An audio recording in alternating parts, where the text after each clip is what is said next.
जल्दी जा रही हो ऑफिस? जी आज फॉरेन डेलीगेशन के साथ मीटिंग थी। अयाज जिब्रान के वो भी चले, उसका होना बहुत जरूरी है, बट आपके साहबजादे ने एज यूजुअल मना कर दिया। And he is still sleeping. क्यों पीछे पड़ गई उसके? रात को पार्टी से लेट आया था, थका हुआ है तो इस वजह से सो रहा है। तुम खुद जाओ ना। क्यों? ऐसा क्या कर रहा था जो थक गया? आई मीन सेटअप लगा रहा था वहां पे या निकाल रहा था? बकवास बंद करो। तमीज तो तुम्हें छू के गई ही नहीं है। हर बात का हाजिर जवाब होता है तुम्हारे पास। शाजिया क्या हो गया तुम्हें? क्यों उसके पीछे पड़ गई हो? क्यों गुस्सा आ रहा तुम्हें? कौन सी गलत बात कह दी? तो चुप ही करो। कभी भी तुम्हें इसकी कोई बात गलत नहीं लगती। अच्छा आई एम गेटिंग लेट, मैं निकलती हूँ। ठीक है तुम जाओ, मैं जिब्रान को नींद से उठा के भिजवाता हूँ। नहीं छोगे तब तक बहुत लेट हो जाएगा। I'll manage। तुम्हें बहुत शौक है ना बिजनेस मीटिंग्स का, तो खुद जाके अटेंड कर लो। देखो मेरे लिए तो मेरा फॉरेन का बिजनेस ही बहुत है। मैंने तो फैसला कर लिया था कि यहाँ वाला बिजनेस वरीशा और जिब्रान के हवाले कर दूं, लेकिन जिब्रान साहब को तो कोई इंटरेस्ट है नहीं। ये तो बकौल तुम्हारे, अगर जिब्रान की बीवी बिजनेस में महारत रखती तो उसी को सौंप दो ना। बाद में कहीं तुम्हें कोई परेशानी ना हो जाए। मुझे कोई परेशानी नहीं होगी। एटलीस्ट जिब्रान की जान इन झमेलों से छूट जाए।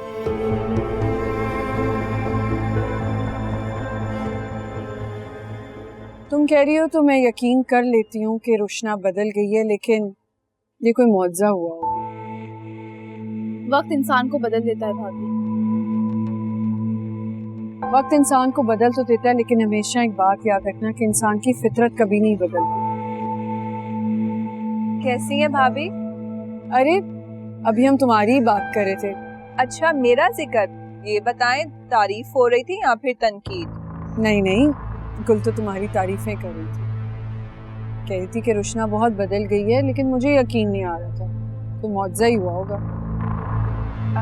क्यों भाभी, मैं क्या बदल नहीं सकती? बिल्कुल बदल सकती हो रुशना, लेकिन हैरानगी की बात है ना कि जो लड़की काम से भागती थी, कोई काम नहीं करना चाहती थी, वो आजकल किचन में कुकिंग कर रही है। मुझे तो ये सब कुछ नामुमकिन सा लग रहा है। देखें, इस नामुमकिन को मैंने मुमकिन बना दिया, और बहुत जल्द ना मैं आप लोगों को कुछ बना के खिलाऊंगी। अरे नहीं रुशना, मैं तो बस ऐसे ही कह रही थी। मगर मैं सीरियस हूँ। इस हफ्ते ना आप सब लोग हमारे घर डिनर करेंगे, और ना मैं सब कुछ खुद बनाऊंगी। अरे नहीं रुशना, तुम क्यों सीरियस हो रही हो? भाभी तो मजाक कर रही थी। हमें तुम्हारी दावत की जरूरत नहीं है। मेरी प्यारी कजन, तुम्हारी शादी मेरे बचपन के दोस्त से हुई है, बस इसी खुशी में ना दावत होगी, और तुम इनकार नहीं करोगे। अब देखें ना, मुझे भी तो तजुर्बे करने दें कि मैं 10-15 लोगों का खाना बना सकती हूँ या नहीं। 10-15? मगर तुम्हारे घर में तो 5-6 लोग ही हैं। लेकिन ससुराल में तो ज्यादा हो सकते हैं ना। ससुराल? अरे भाभी, आप समझ नहीं रही। मतलब दादी जान ना मेरी शादी कराना चाह रही हैं, और अब ससुराल में कितने लोग होंगे ये तो पता नहीं ना। इसीलिए दादी जान की ख्वाहिश के मुताबिक मैं सुघड़ बनने जा रही हूँ।